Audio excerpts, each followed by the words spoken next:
Mortal Kombat ini sukses besar karena studio produksi secara langsung mendengarkan dan mengeksekusi apa yang benar-benar diinginkan oleh fansnya, yaitu aksi pertarungan tanpa kompromi, kebrutalan fatality yang ikonik, dan kehadiran karakter-karakter legendaris. Oh, kalau yang main game pasti relate banget ya gitu. Nah, formula ini tuh berhasil mengubah waralaba ini tuh menjadi raksasa hiburan modern, alias sukses berat, sukses besar, sar.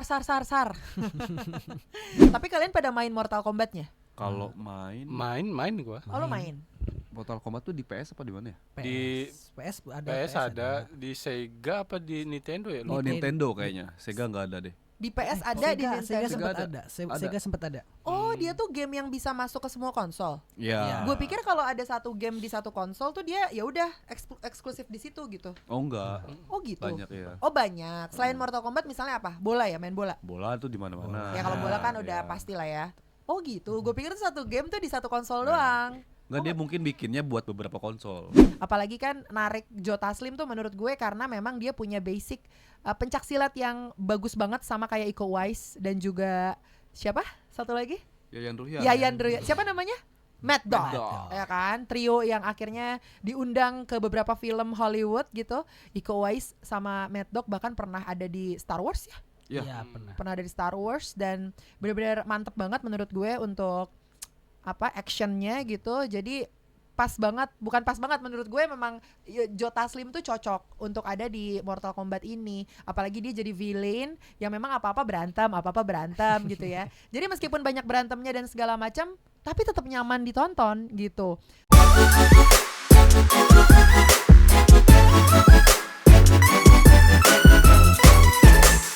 Yes, Global People, this is Global Afternoon Show bareng Laras Tahira. Kita ngopi nih, ngobrolin film. Satu film yang menurut gue sangat worth it buat ditonton ya. Jadi ini film ceritanya diambil dari sebuah game, yang mana gamenya juga hype banget di seluruh dunia ya, Global People. That's why akhirnya diangkat jadi sebuah film. Dan luckily kita punya satu aktor dari Indonesia yang juga terlibat di film Hollywood ini, Global People. This is Mortal Kombat. Jadi gue tuh sama sekali gak mainin gamenya, karena ngerti juga enggak ya. Cuman waktu itu hype-nya kan karena ada Joe Taslim main di situ. Jadi udah deh gue tonton. Meskipun waktu itu gue underestimate, kayaknya gue nggak bakalan ngerti deh filmnya. Soalnya kan gue nggak mainin gamenya sama sekali dan bahkan gue nggak tahu gamenya tentang apa. Ini tuh macam kayak Taken gitu nggak sih? Kayak berantem gitu. Iya, Iya ya, mirip-mirip ya. Cuman gue sama sekali nggak main.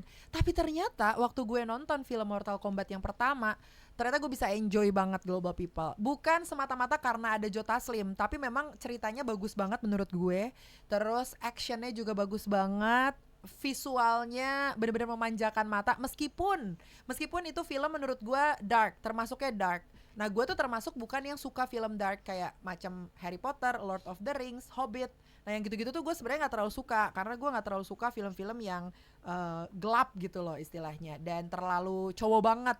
Cuman ini Mortal Kombat menurut gue sih mantep banget ya. Dan terbukti nih, serialnya atau sequel ya, bukan serial, sequel yang keduanya yang udah tayang di beberapa minggu lalu ya, Global People, sukses besar karena ternyata katanya filmnya itu fokus ke apa yang diinginkan sama para fans gitu.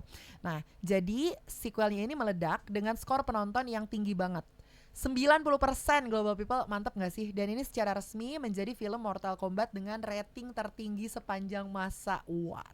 Berarti ini bakal lebih bagus ya dari Mortal Kombat yang pertama ya. Nah, Mortal Kombat ini sukses besar karena studio produksi secara langsung mendengarkan dan mengeksekusi apa yang benar-benar diinginkan oleh fansnya, yaitu aksi pertarungan tanpa kompromi, kebrutalan fatality yang ikonik, dan kehadiran karakter-karakter legendaris. Oh, kalau yang main game pasti relate banget ya gitu. Nah, formula ini tuh berhasil mengubah waralaba ini tuh menjadi raksasa hiburan modern, alias sukses berat, sukses besar, sar.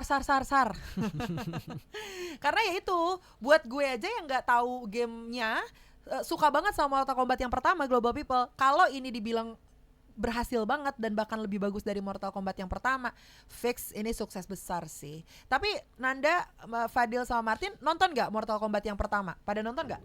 Yang ada Joe Taslim ya? Iya, ini juga ada Joe Taslim ya kan? Nonton gak? Nonton. Tapi kalian pada main Mortal Kombatnya? Kalau main gua. Oh, lo main?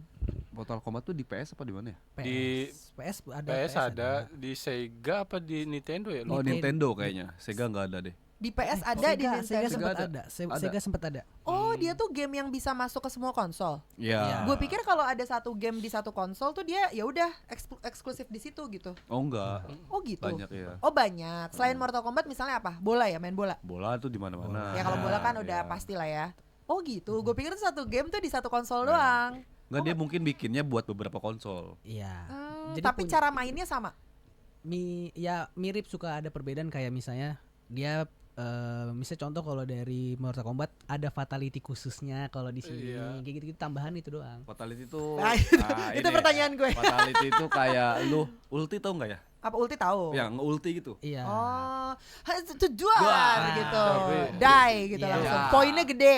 Tapi Enggak. Bukan. Oh. Finish terakhirannya. terakhir KO. sadis. Iya. Kau tapi Epic. sadis. Epicnya ya. Die-nya epic. Iya. Gitu dengan cara epic. Oke, Oh, oke. gitu. Terus karakternya Jota Slim tuh dia villain atau Villain. superhero? Oh, Villain, villain. Tapi dia sama kan konsepnya kayak superhero dan villain kan? Mortal Kombat tuh. Iya sih sebenarnya, karena dia punya kayak ada kubu-kubuannya gitu. Gue tuh suka Mortal Kombat, cuman gue lupa sih sejujurnya ceritanya ya. Karena Mortal Kombat pertama itu ada di tahun 2000. Ini gue kalau gue nggak salah 2017 atau 2018. Coba dicek lagi deh. Soalnya udah lumayan lama banget. Atau kayaknya nggak selama itu ya. Atau 2019. Pokoknya sebelum COVID gitu. Seingat gue. Coba di make sure lagi deh Dil. Mortal Kombat pertama tahun berapa? Mortal Kombat pertama itu Soalnya seingat gue nih sampai ke 2021. Oh 2021. Oh bahkan setelah COVID ya? Oh iya, Iya. gue nonton sama pasangan gue yang sekarang lagi. Ya namanya gitu ya, kalau kita nonton bioskop kan bisa sama siapa aja kan. Betul. 2021, iya. Ya lumayan lama juga sih, 5 tahun ya. Akhirnya rilis lagi setelah yang pertama gitu. Dan menurut gue meskipun ini film brutalnya ada, terus fatality, sekarang gue udah ngerti nih fatality apa. Brutalnya ada, fatalitynya ada, terus actionnya juga intens banget gitu ya. Apalagi kan narik Joe Taslim tuh menurut gue karena memang dia punya basic pencak silat yang bagus banget sama kayak Iko Uwais dan juga siapa?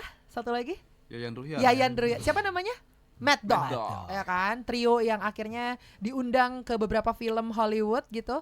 Iko Uwais sama Mad Dog bahkan pernah ada di Star Wars ya, Iya. Iya, pernah. pernah ada di Star Wars dan benar-benar mantep banget menurut gue untuk actionnya gitu. Jadi bukan pas banget menurut gue, memang Joe Taslim tuh cocok untuk ada di Mortal Kombat ini, apalagi dia jadi villain yang memang apa-apa berantem gitu ya. Jadi meskipun banyak berantemnya dan segala macam, tapi tetap nyaman ditonton gitu. Terus pasti banyak banget deh warga Indonesia yang ketika nonton Mortal Kombat ini nunggu dialog bahasa Indonesia. Iya kan? Iya, Pasti itu. Tapi seingat gue di Mortal Kombat pertama nggak ada sih dialog bahasa Indonesia, atau ada ya? Ada tahu? Ada. Kayaknya ada sih. Ada. Pas Iya. ngobrol sama Joe Taslim, waktu Joe Taslimnya tuh jatuh. Hmm. Kalau nggak salah scene-nya itu, kalau nggak salah ya. Soalnya udah pasti bakal ada sih, karena menurut gue dari PH-nya sendiri untuk menarik penonton Indonesia supaya lebih heboh lagi, mereka harus menghadirkan dialog bahasa Indonesia. Itu harus. Sesimpel ngelihat bule random main social media, kalau nggak bawa Indonesia nggak bakalan rame gitu. Iya, Sekalinya betul. dia pakai bawa bahasa Indonesia atau bawa budaya culture Indonesia tuh pasti bakal rame postingannya. Nah sama halnya sama ketika PH film ngasih dialog bahasa Indonesia juga. Jadi menurut gue sih bakal ada. Ini pasti yang udah nonton Mortal Kombat 2 sih udah tahu ya jalan ceritanya seperti apa. Terus udah tahu misalnya isi dialognya seperti apa dan yang lain-lain. Cuman thank God gue sih nggak pernah ngelihat spoiler film Mortal Kombat di sosial media manapun ya. Atau nggak tahu mungkin karena gue nggak nyari-nyari tentang Mortal Kombat kali di sosial media. Karena gue tuh memang nggak pernah cari tahu tentang sebuah film baru di sosial media, karena tangan-tangan jahil itu pasti ada aja gitu Global People. Kayak waktu gue nonton Agak Lain 2 tuh, bukan. Sebutannya bukan Agak Lain 2 ya, tapi Agak Lain Menyala Pantiku. Nah, waktu gue belum nonton itu, gue tuh sama sekali nggak cari apapun tentang Agak Lain Menyala Pantiku di sosial media, karena ternyata makin kesini kan makin banyak yang spoiler gitu. Begitupun dengan Mortal Kombat 2. Jadi menurut gue meskipun filmnya brutal, tapi tetap nyaman ditonton karena dari segi cerita, dari aktor aktor, dari visual mungkin yang membuat kita itu jadi ya itu nyaman nonton film meskipun tuh film action gitu. Ya kayak produser Martin lah ya, kalau nonton film action tuh dia ngerasa nyaman gitu karena suka Betul. sama aktornya. Terus kan Martin juga sebenarnya jago berantem ya. Ya, Iya. gua Makanya makanya. sama semut tapi berantem. Jadi ketika nonton film action tuh ya nyaman aja. Tapi rata-rata mungkin cowok-cowok juga ngerasa ketika nonton film action tuh nyaman gitu ya. Meskipun gak bisa berantem tapi ya seru aja gitu. Apalagi kalau cowok-cowok tuh mungkin lebih suka film-film yang berbau-bau detektif gitu kan. Terus teka-teki dari misalnya ada pembunuhan apa, ada kasus apa dan segala macam. Kalau cewek-cewek kan lebih ke dramanya ya. Gue tuh nyaman banget ketika ada film atau series yang mengangkat ceritanya drama. Bolehlah ada actionnya, bolehlah ada apalagi kalau komedi ya. Kalau komedi menurut gue memang harus banget ada di sebuah film apapun genrenya supaya ya lebih santai aja gitu nontonnya. Nah nggak tahu nih kalau Global People, genre film yang paling nyaman kamu tonton itu genre seperti apa Global People? Kan banyak ya genre ya, mau genre drama, drama komedi, action, horor mungkin. Ada nggak ya orang nyaman gitu nonton genre horor? Ya pasti ada aja sih. Coba di-share sama Laras Global People ya di 08 12 884 atau kamu boleh share via DM Instagram di @884 Global Radio. Pas kan?